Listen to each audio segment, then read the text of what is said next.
Good morning, GPS. This is Dave, your fearless student pastor. How are y'all doing this morning? Let me hear you. I hope y'all are doing great. I'm doing great. I'm actually at the University of Mary Hardin-Baylor this morning, and we are getting everything set up for our super summer students who are going to be arriving tomorrow.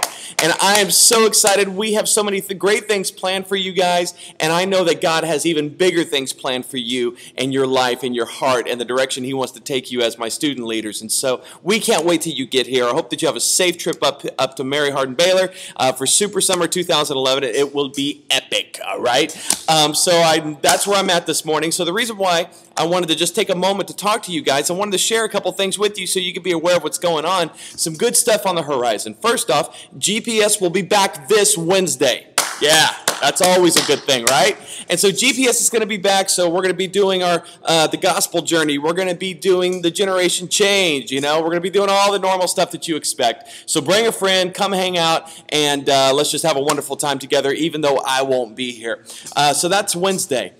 Now, check this out. You're not going to believe this, but the boss is away, and Pastor Jeff Harris has asked moi to actually speak in the main services for the next month. I am so excited about this. I really am. So I'm going to be starting a brand new series next Sunday called Blurred. And it's talking about how we could restore our spiritual 2020 vision.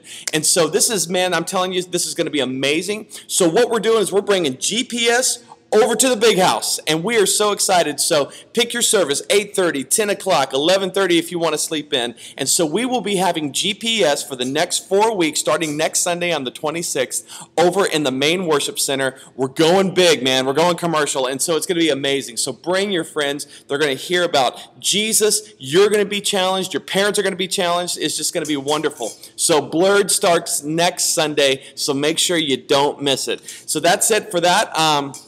I think that's really about it. Of course, we have Student Life that's right around the corner, and so make sure to save your spot and put your deposit in, get the paperwork in, and we will make sure that you are on the bus for an amazing camp. It's July the 25th through the 29th. It's going to be epic.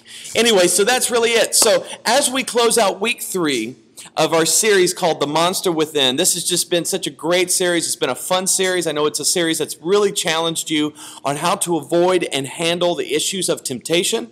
And so really the whole series has been centered around this one verse in Romans where it says, "Where there is good with me, evil is right there with me. What a wretched man I am." And what he's really saying, the author of that verse, is he's saying, listen, there's one part of my nature that wants to do good. But he says there's also another part of my nature that really wants to do bad stuff, and I'm kind of a scumbag, right?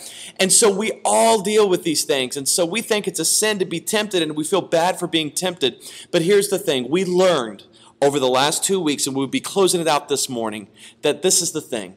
Number one, we are free from the power of sin in our lives. Jesus has purchased that for us. And so we are free from the chains, and so that is something to celebrate. So give God a big hand. Yes. Don't make me be the only one clapping in here. You praise God right now. Come on. Woo!